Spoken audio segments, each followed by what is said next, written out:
Bonsoir à tous, nous sommes le mardi 2 mars, il est 18h13 et je déclare le conseil municipal ouvert. Je vais procéder à un appel nominal. Répondez présents ceux qui le peuvent. Alors, Olivier Colesso présent, Catherine Ribaille, Laurent Direz, Paola Lyon, absente, donner pouvoir à M. Cassada, Fabrice Cassada. Présent. Emmanuel Abel a donné son pouvoir à M. Ahmed Saïd. Philippe Arnaud. Présent. Samira Awali. Absente. Pas de pouvoir. Isabelle Soulis. Présente. Béatrice Desrois. Présente. Georges Pambou. Présent. Virginia Riora. Présent. Philippe Berenguer. Présent. Karine Lorteau. Présent. Edgar Massia. Présent. Mathilde Dustin. Jean-Paul Algaron a donné son pouvoir à Béatrice Desrois. Catherine Chevalier. Présent. Philippe Tadjilzik. Présent. Michel Romagniec. Présent.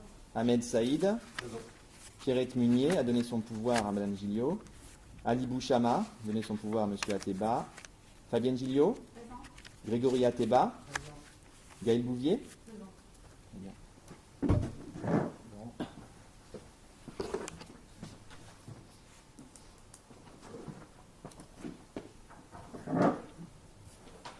Nous allons désigner un secrétaire de séance. Qui souhaite être secrétaire de séance?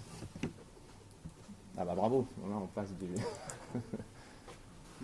Mathilde, Non, ben sinon quelqu'un Mathilde, d'autre, veux-tu être secrétaire de séance? Voilà. Qui serait pour? Qui serait contre? Qui s'abstiendrait? D'accord, donc... Oui, Juste, Monsieur Saïd ne prendra pas au vote. pour l'instant non, effectivement, tout à D'accord, fait. donc du coup, ça veut dire que Madame Abel ne peut pas voter. C'est ça, puisqu'il n'est pas encore... non, je ne suis pas d'accord avec vous, excusez-moi. Elle a donné son pouvoir à Monsieur Saïd. Oui, mais vous savez que M. Saïd est conseiller municipal, déjà, là on prend acte de son installation au conseil. Alors il aurait fallu le faire tout de suite, s'il vous plaît. Il aurait fallu le faire au premier point, s'il vous plaît. Bon, alors on va faire comme ça. Voilà, je vous remercie. Alors, nous allons prendre acte de l'installation de M. Saïd au conseil municipal. Merci, M. Ateba, c'est bien vu.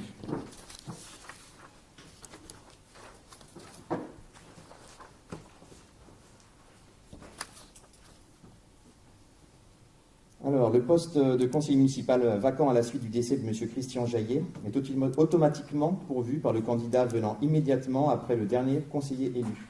M. Ahmed Saïd, placé en 23e position sur la liste Chanteloup peut mieux faire, a fait part de son intention de siéger. Il est donc installé conseiller municipal, le conseil prend acte. Bienvenue parmi nous, M. Saïd. Merci. Bienvenue. Alors en quelques mots, M. Saïd est dans le génie civil, c'est une personne très bien sans doute, mais c'est quelqu'un qui a beaucoup contribué pendant la campagne électorale et l'évaluation des travaux, etc. et qui connaît très bien le territoire de Marly-Gondoire, donc qui apportera certainement beaucoup à la qualité des débats de ce conseil municipal. Donc du coup, on va revoter pour la désignation du secrétaire de séance, pour Madame Mathilde Dustin, qui serait pour... Voilà, qui s'abstiendrait, qui serait contre. Merci. Nous allons bien sûr commencer ce conseil par un hommage à M. Christian Jaillet.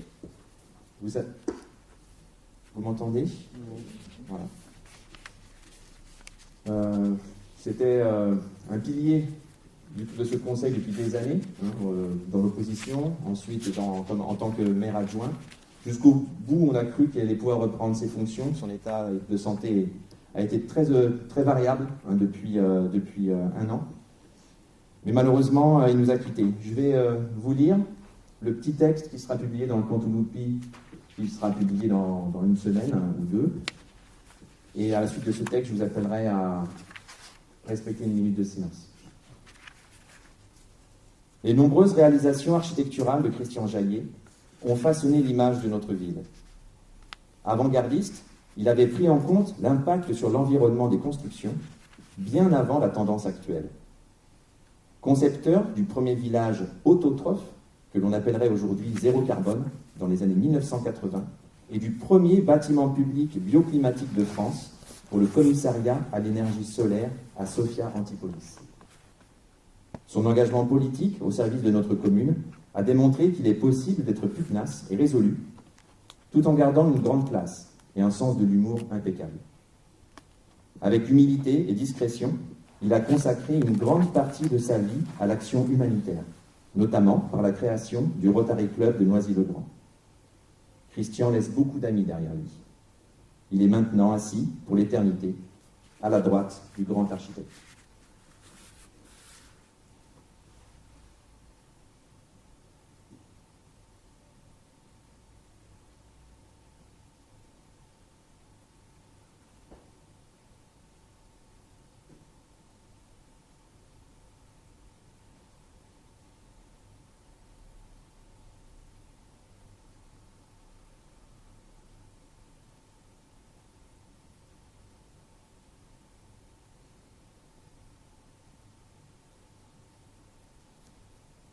Merci.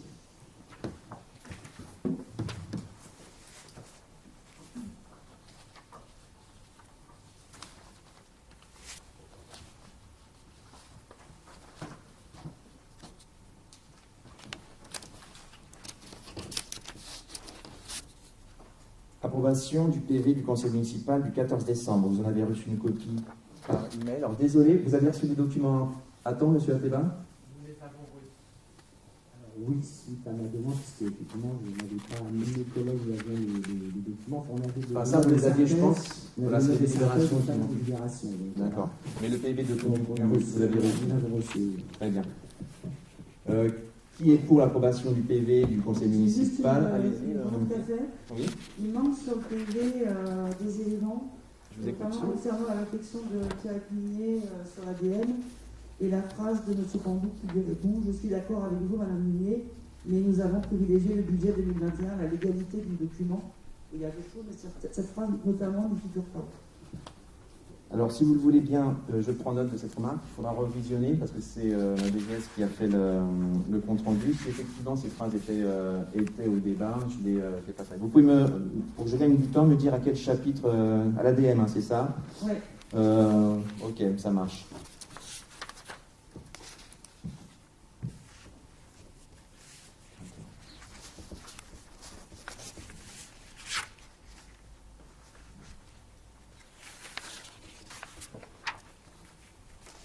Vous pouvez me rendre un service, Madame Bouillet, vous m'envoyez ce petit texte par email. Comme ça, je rechercherai exactement la phrase. Merci. Y a-t-il d'autres remarques sur le PV du dernier conseil municipal? Non. Donc, on va passer au vote. Qui est pour son approbation? Qui s'abstient? Qui est contre? Oui, enfin, ça fait ça. Ça marche. Merci.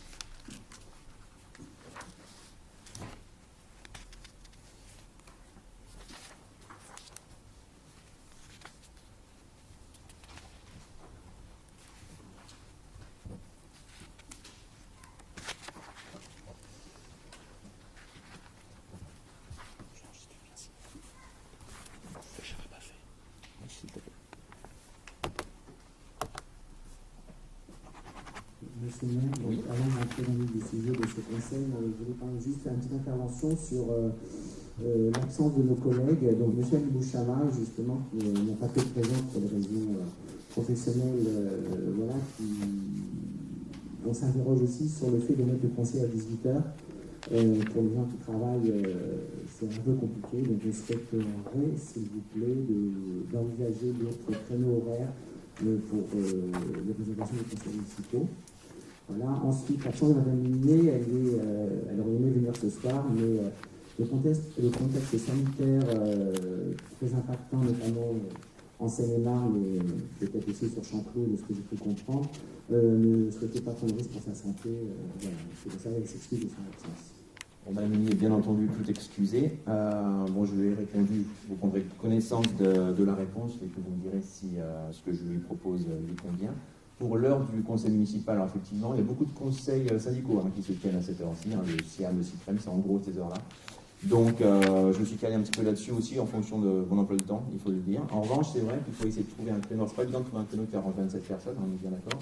Vous aviez parlé du samedi matin. Est-ce que ça, c'est des choses qui...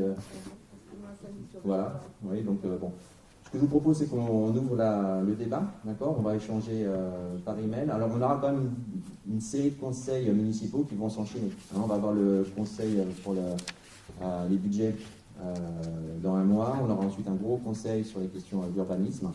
Donc, on va essayer de trouver des dates qui correspondent le plus possible.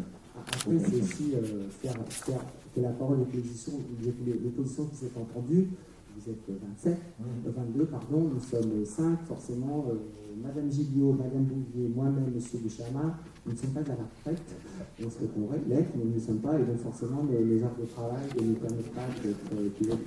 Alors, on est bien d'accord, on va essayer de... Quand on a une majorité, c'est plus facile d'avoir des absents, c'est tout, c'est juste une question du débat démocratique. Je réponds juste à Madame Devant.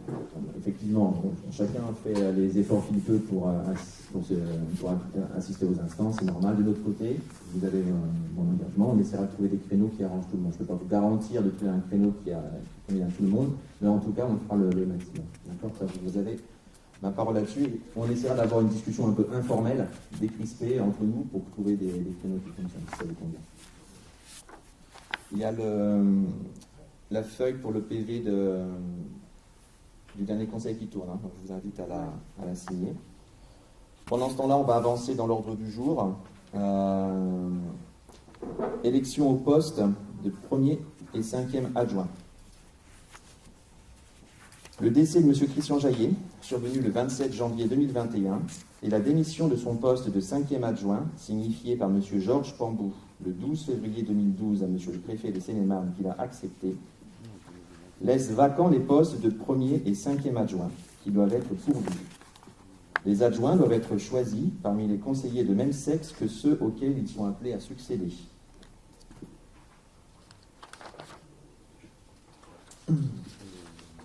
Alors, il faut d'abord que le conseil municipal s'entende sur le fait que les adjoints élus occuperont les mêmes rangs que les postes vacants. Il y a une jurisprudence, un état du droit qui a beaucoup évolué depuis le début des années 2000. Aujourd'hui, on privilégie le respect de l'ordre du tableau. Donc, ce qu'on vous propose ce soir, c'est de voter d'abord une première délibération qui décide que les 2 conseillers qui seront élus ce soir le seront au poste de premier et 5e adjoint. Qui est pour?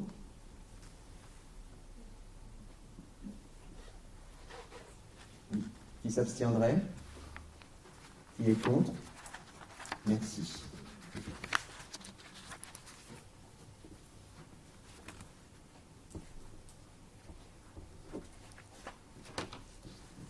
Cette délibération prise, il faut maintenant procéder à l'élection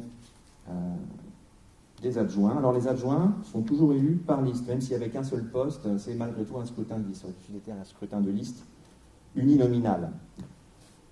Pour procéder à l'élection, nous allons désigner 2 assesseurs. Y a-t-il des volontaires pour être assesseurs? Monsieur Ateba, y a-t-il chez vous des volontaires pour être assesseurs? Non, on va vous laisser. Très bien. Alors, qui sont les volontaires pour être assesseurs avant que je les désigne? Bon, Monsieur Massia, vous avez dit oui de la tête. Et puis, Madame Desrois également. Voilà, donc nous avons nos 2 assesseurs. Merci. Si vous voulez bien prendre les petites enveloppes, vous allez distribuer une enveloppe et un papier à chaque conseiller présent, s'il vous plaît. Pendant ce temps-là, je vais faire un appel à candidature.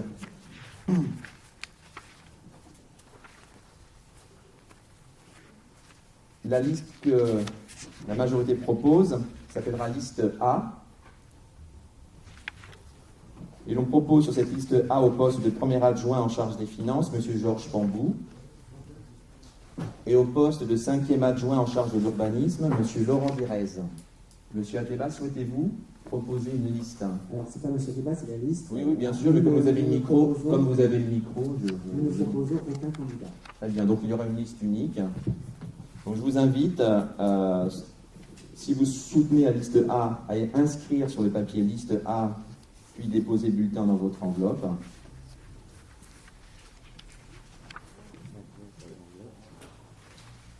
Pardon ?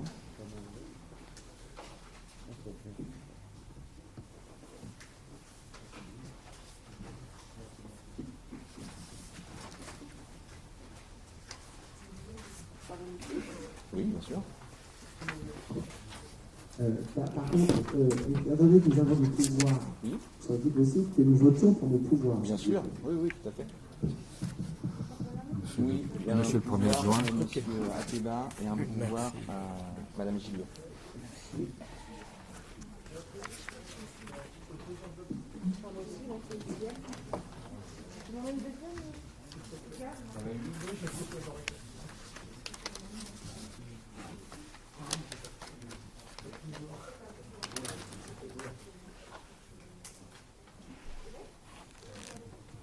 D'accord, les conseillers municipaux qui ont reçu un pouvoir sur les vigilants, vous devez remplir 2 bulletins.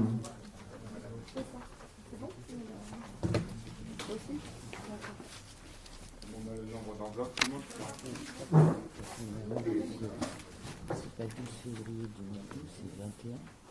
C'est la mode de synthèse logique.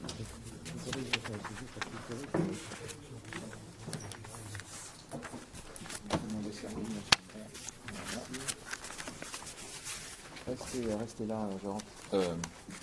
Mathia.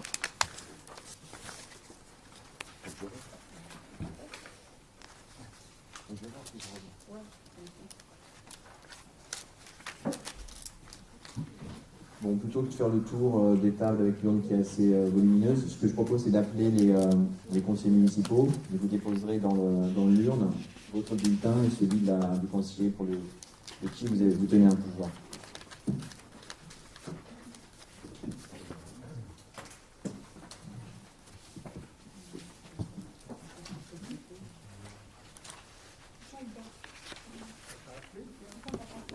Non, je vais appeler les conseillers. Restez assis. Voilà.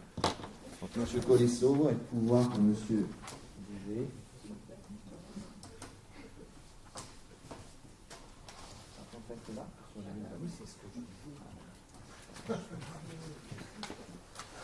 À voter. D'accord.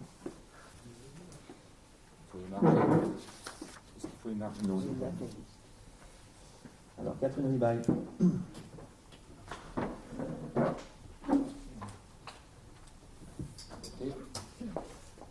Laurent Direz. À voter. Tawa Lyon a donné le pouvoir à M. Cassada. M. Cassada. À voter. Et M. Cassada. Emmanuel Abel a donné le pouvoir à M. Ahmed Saïd.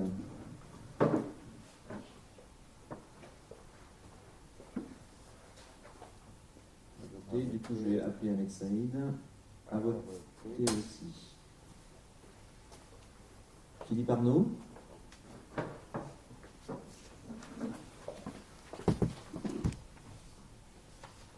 voter, monsieur Arnaud. Alexandre Rouzet a voté. Isabelle Soulis. À voter. Béatrice Desrois. Il va voter aussi pour Jean-Paul Algaron. Monsieur Georges Pambou. À voter. Virginie Riora.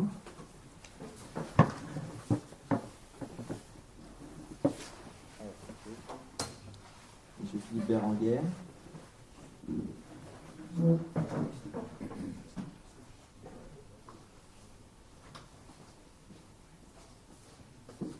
À voter. Madame Karine Lorteau.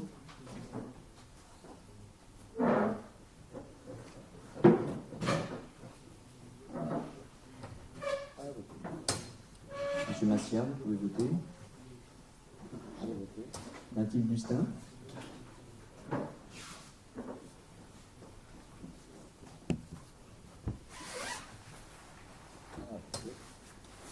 Catherine Chevalier.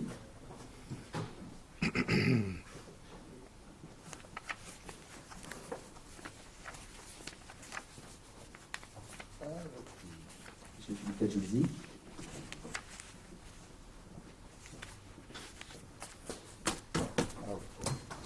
Michel Romagnet.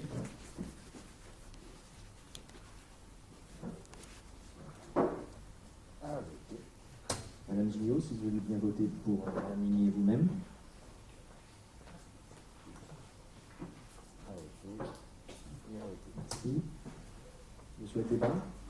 Monsieur Bouchin.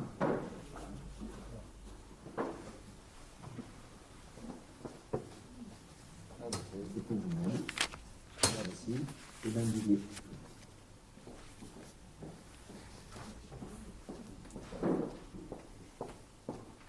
C'est dans le tableau. Merci. Vous allez ouvrir l'urne et compter les enveloppes.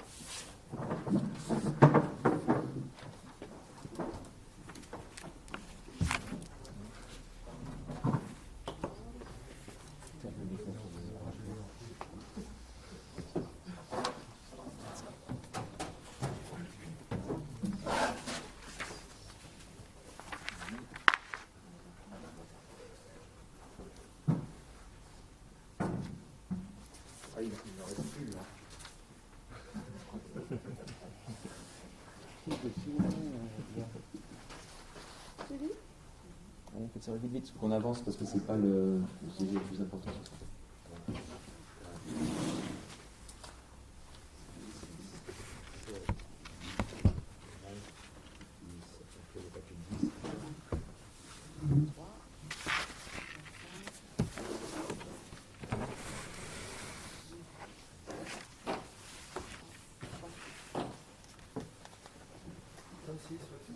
C'est bon, on va ouvrir et puis.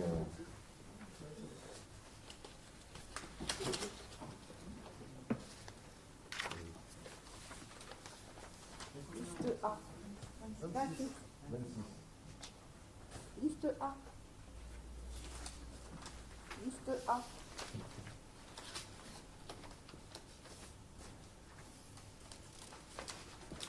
Liste A. Liste A. Liste A.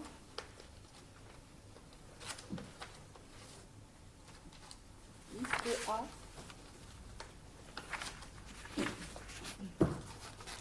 Liste A.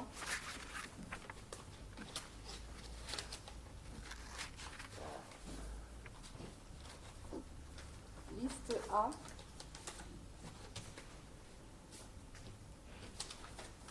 Liste A.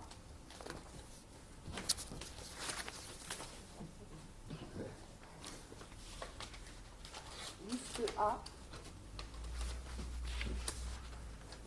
Liste A.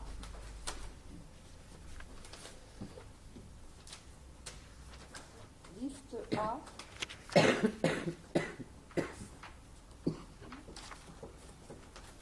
Liste A.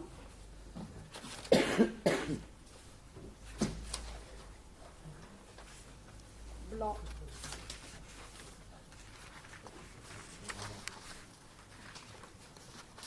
Liste A.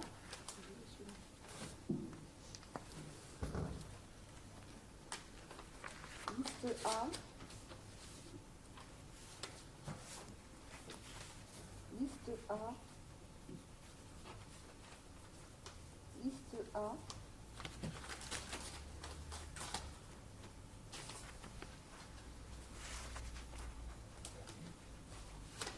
Liste A.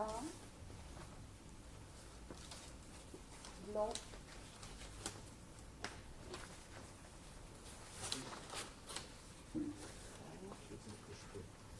Liste A. Liste A.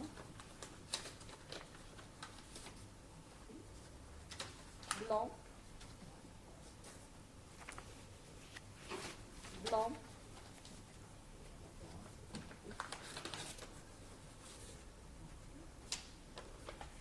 Blanc. Et blanc. Alors comptez les blancs s'il vous plaît. 1, 2, 3, 4, 5, 6. 6 blancs. Et comptez les victoires. 20.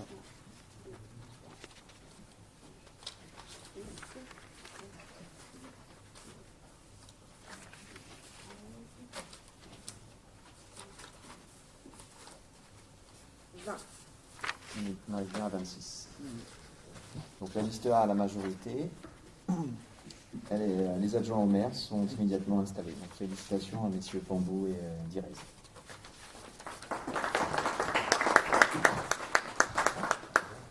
vos assesseurs. Je rangerai après, c'est pas grave. Je reprends les passes.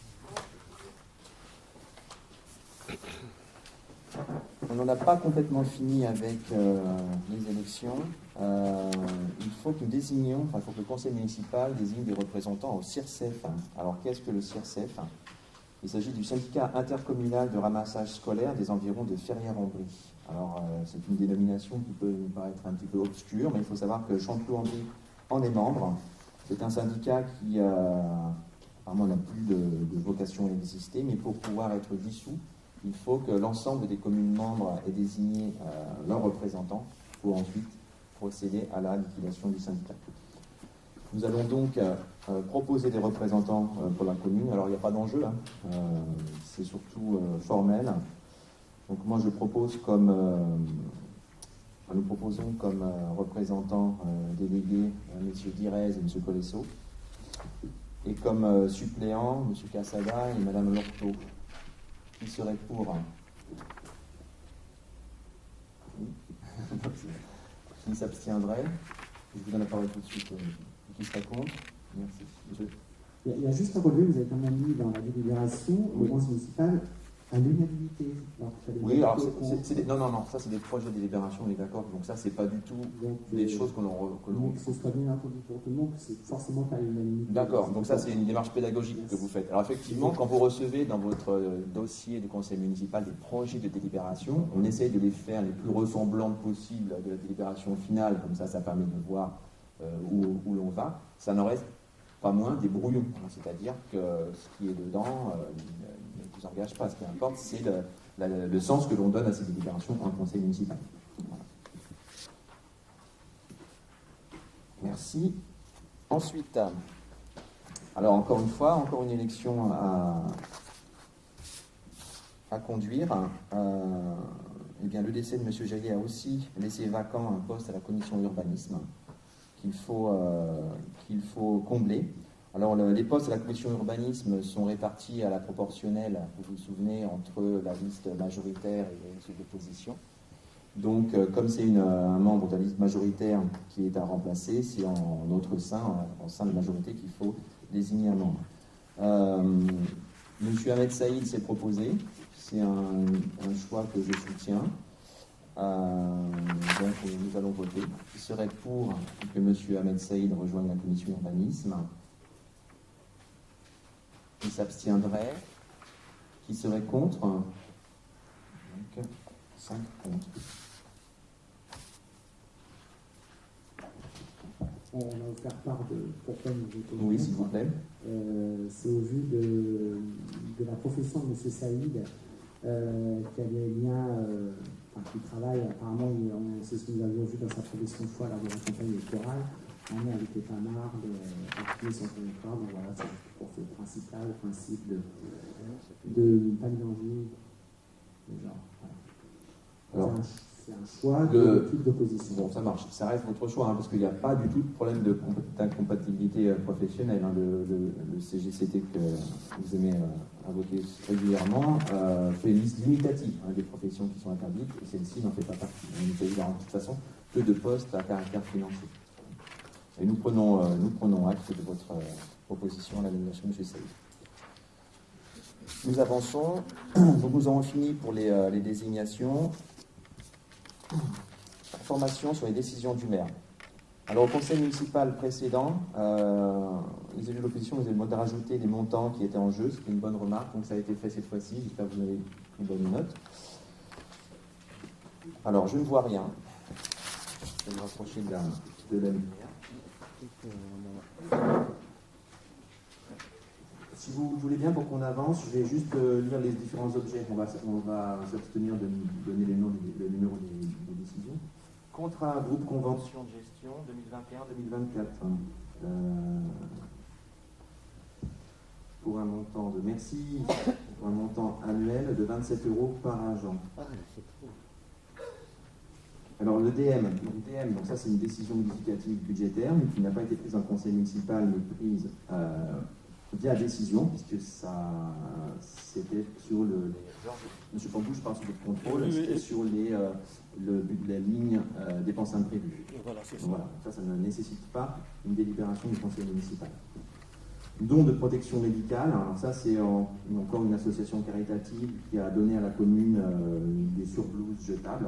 Donc il faut que c'est le conseil municipal qui accepte les dons, mais comme le conseil m'a délégué cette possibilité, donc c'est moi qui ai accepté le don. Contrat JVS, JVS est notre partenaire pour les applications métiers.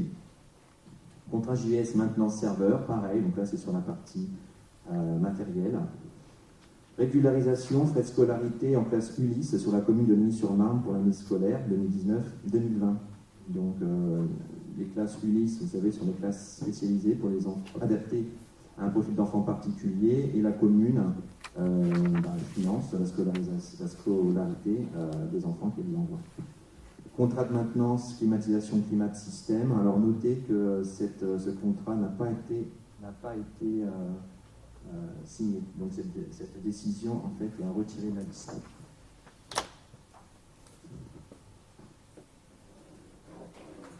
Voilà.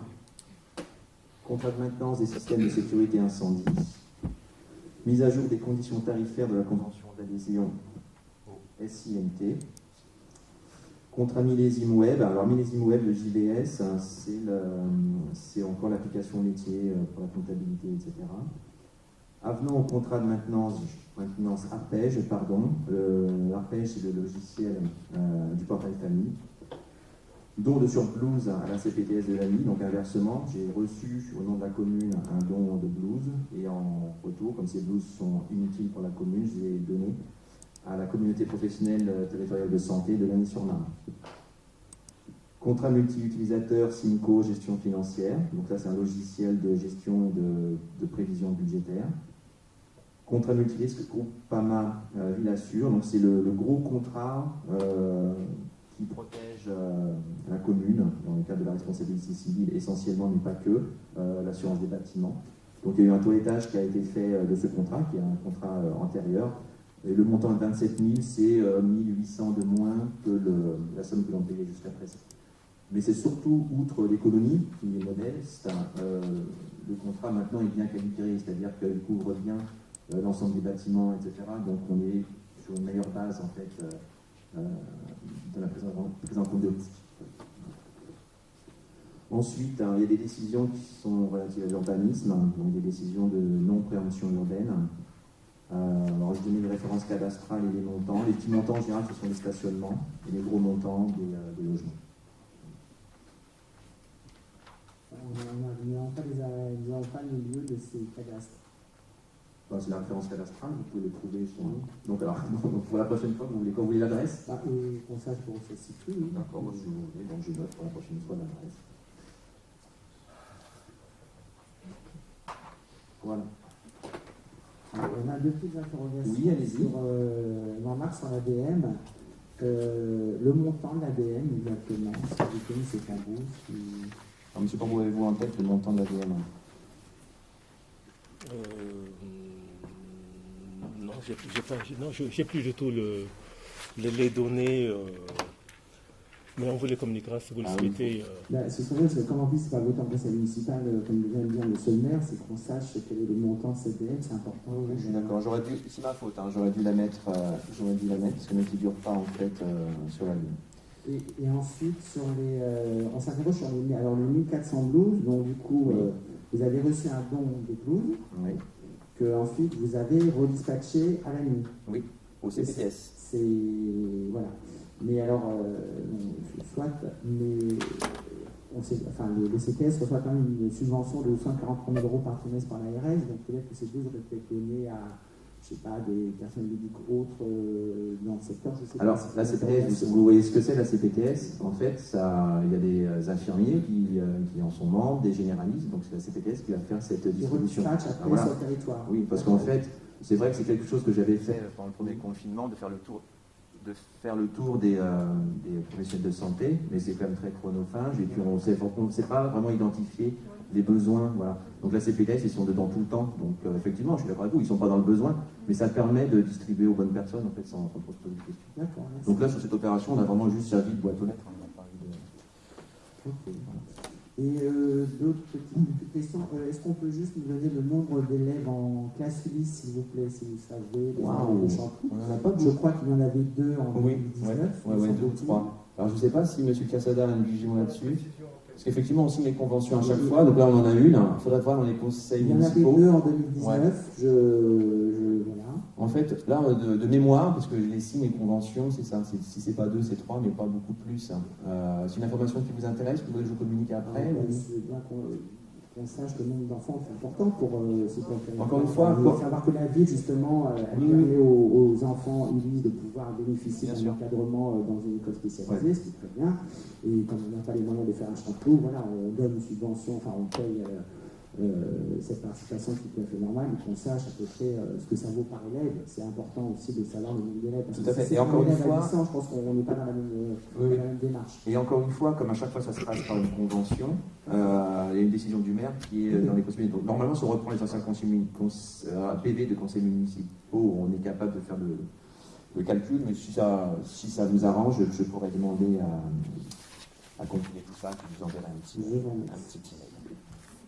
Y a-t-il encore des questions sur les décisions? Non. Alors, encore une fois, les décisions ne donnent pas matière à vote, c'est purement communicatif. Donc, on revient à une délibération au niveau des ressources humaines, un grand classique, la modification du tableau des emplois. Donc, vous savez que la commune ne peut pas embaucher d'agents si le poste n'existe pas préalablement. Donc, régulièrement, on crée des emplois, des postes pour pouvoir accueillir les agents, et inversement, on les supprime lorsqu'ils ne sont plus occupés.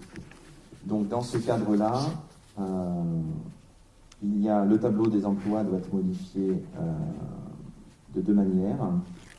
Donc faire passer les adjoints administratifs de 4 à 6, ça c'est pour la filière administrative, et sur la filière animation, ajouter un poste, un emploi au grade d'animateur principal de 2e classe. Voilà. J'anticipe la question de M. Ateba. De quel poste s'agit-il? Non? Ah mince. Putain. Bon, c'est pas grave, je réponds d'abord à la question. Je voulais juste savoir Oui. si c'était un changement de grade, une titularisation. Oui, c'est souvent ça. Alors, en fait, c'est la même question qu'on s'est posée, parce que je ne vous cache pas que c'est quand même complexe, hein, la gestion des ressources humaines, et puis c'est pas toujours très, comment dire, explicite, hein, les postes. Hein. Donc, c'est une question que je me pose à chaque fois qu'on me propose de changer le tableau des emplois, bien entendu. Je commence par la fin, parce que c'est le plus simple. Animateur principal de 2e classe, en fait, c'est le poste du nouveau directeur du service enfance, qui entre à ce grade-là, qui n'est pas le même grade que le directeur précédent. Voilà. Pardon? Il est recruté, il arrive le 1er avril. Ensuite, pour les adjoints administratifs, eh bien, il y a un reclassement. Alors je parle de mémoire, hein, c'était un agent d'animation qui avait une incompatibilité médicale à l'exercice de sa fonction et donc qui a été reclassé. Donc ça fait l'objet de la création d'un nouveau poste. Ensuite, il y a le remplacement au service CCAS. Voilà, ça c'est des postes purement administratifs. Mais effectivement, comme vous le notez, comme les agents ne sont pas forcément situés pareil dans la hiérarchie, dans leur carrière en fait, hein, il faut faire des ajustements au niveau du tableau des emplois. La grande nouveauté, c'est le nouveau directeur au service enfance.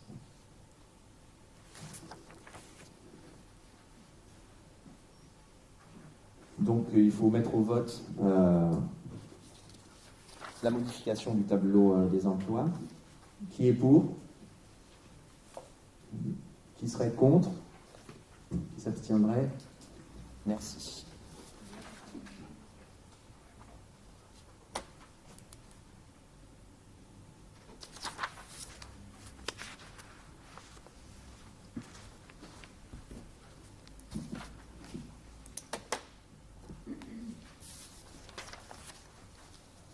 Alors ensuite, nous allons passer à l'approbation d'un certain nombre de documents de type règlement intérieur. Alors il n'y a pas que des nouveautés, on va les prendre dans l'ordre. Nous avons dans l'ordre du jour l'approbation de la charte des associations. Alors la charte des associations, c'est quelque chose qui existait déjà, qui était annexé au dossier de demande de subvention. Mais vous savez qu'on a recruté un agent à temps plein qui s'occupe en partie de la culture, de l'événementiel et aussi des services culturels de la commune et des associations.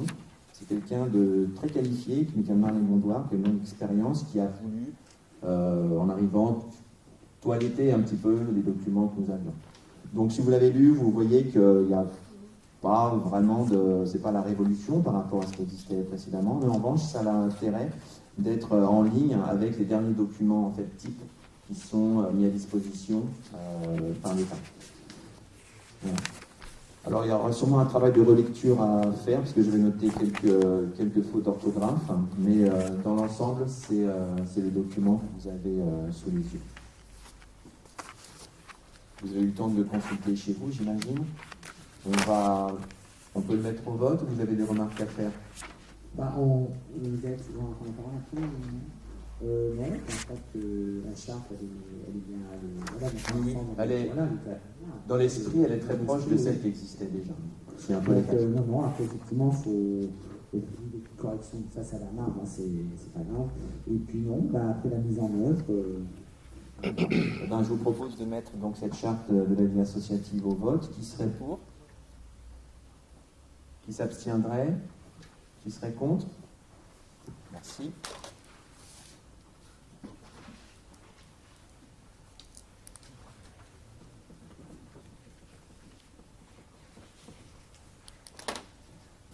Le point suivant est le règlement intérieur du terrain de foot ou le règlement de la mise à disposition du terrain de foot. Alors ça, je ne crois pas que ça existait auparavant. Je parle sous le contrôle de l'équipe municipale, de l'équipe précédente. Il faut le faire parce qu'on a maintenant, vous avez vu les mises, des portails. On va essayer de l'entretenir de manière à ce qu'il soit aussi praticable toute l'année. Donc ça implique quand même d'en contrôler l'accès. Parce que le gazon peut encaisser qu'un certain nombre d'heures de piétinement, etc. Donc on a l'école primaire et puis le club de foot qui va revenir entraîner les petits très bientôt. Donc il fallait être capable d'avoir un outil juridique pour dire non quand il faut, ou au moins avoir une base de discussion si on doit le localiser directement. Donc là encore, c'est notre agent qui s'en est chargé, qui a regardé ce qui se faisait dans les communes aux alentours, c'est souvent la façon la plus sage de procéder, et puis qui a produit un règlement en coopération, en dialogue aussi avec le principal utilisateur du futur, qui est bien sûr le club DFF. Voilà. Vous avez lu le règlement, y a-t-il des questions sur ce règlement intérieur ou on peut le proposer au vote? On va voter. Donc qui est pour l'approbation de ce règlement d'accès au terrain de foot? Merci. Qui s'abstiendrait? Qui serait contre? Merci. Le règlement est adopté.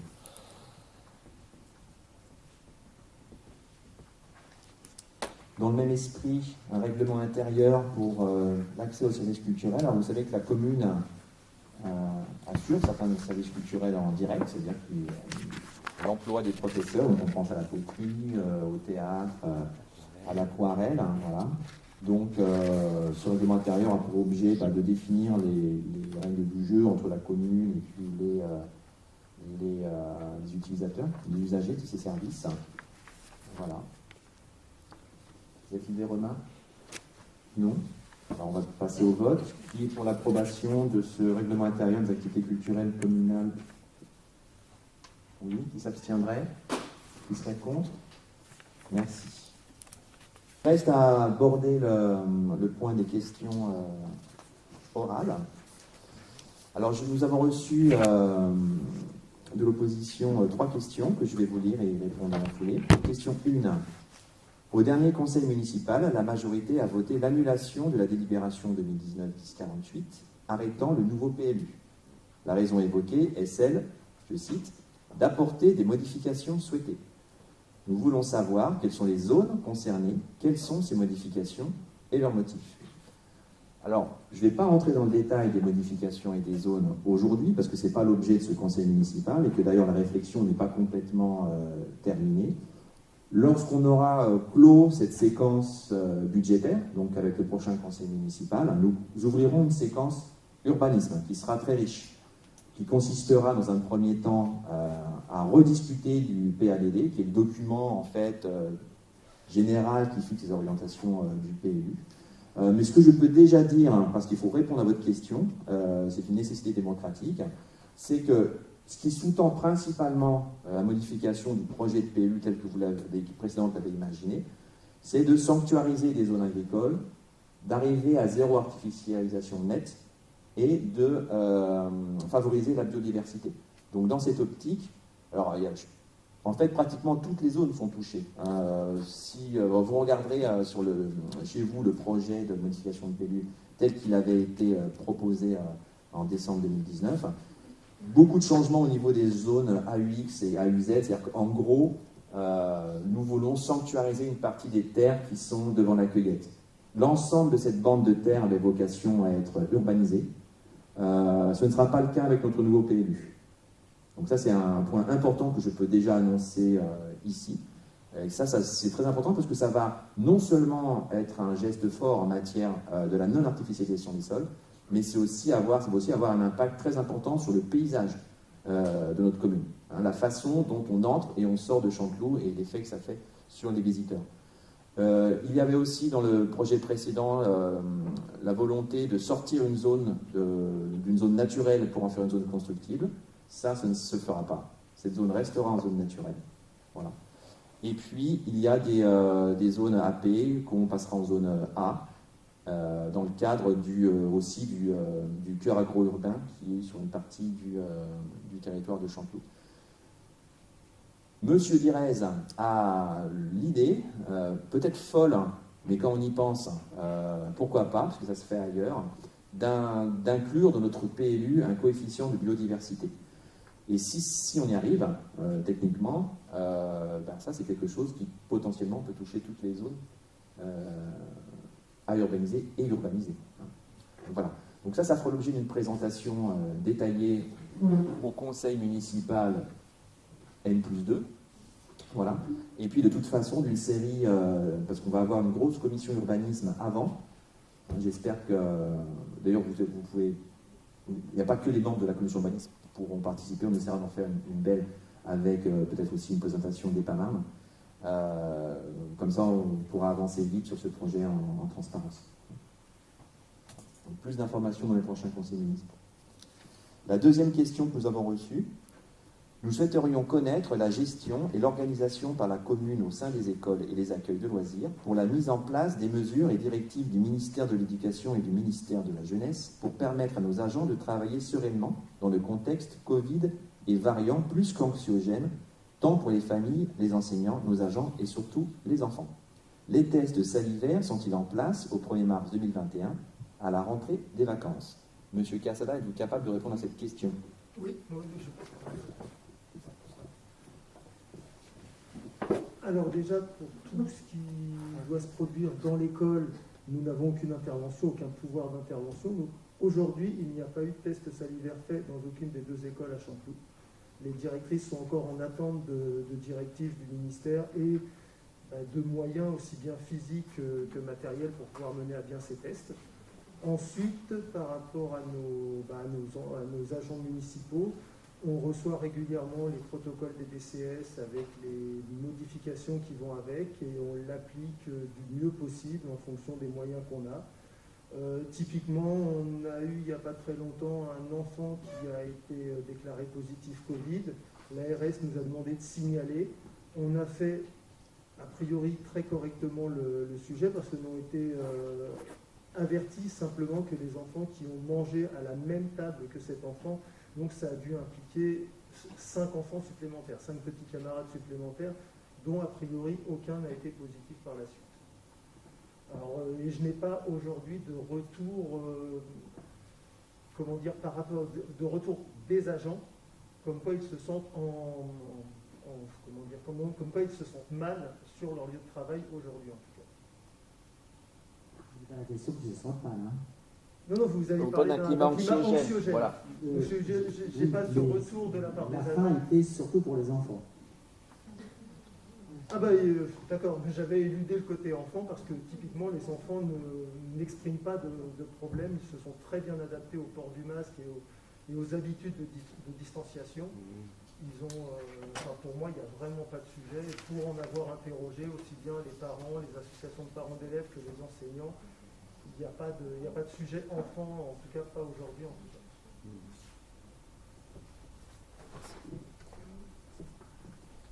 Merci. Et enfin, la question 3. Après le départ de la DGS, Directrice Générale des Services, qu'est-il advenu de la Clio qu'elle utilisait? Alors, la Clio qu'elle utilisait faisait l'objet d'une location qui arrivait à expiration en même temps, en février. Donc, elle a été rendue en février. Voilà. Mais je veux faire une réponse vraiment complète parce que je ne pense pas qu'il y ait un mauvais esprit dans l'intention. Mais je vais quand même anticiper. On avait en fait dans tout notre parc locatif 2 véhicules légers. Donc on a des véhicules utilitaires et 2 véhicules légers. Donc la Clio de la DGS et aussi une Twingo utilisée par le DST.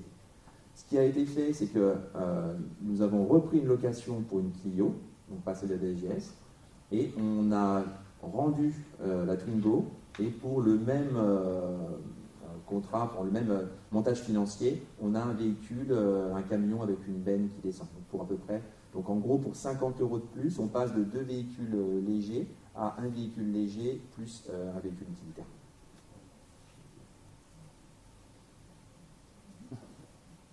C'est bon? Ben, nous avons épuisé l'ordre du jour. Merci à tous, c'était très bien. Il est 20h43 et je déclare le conseil municipal clos.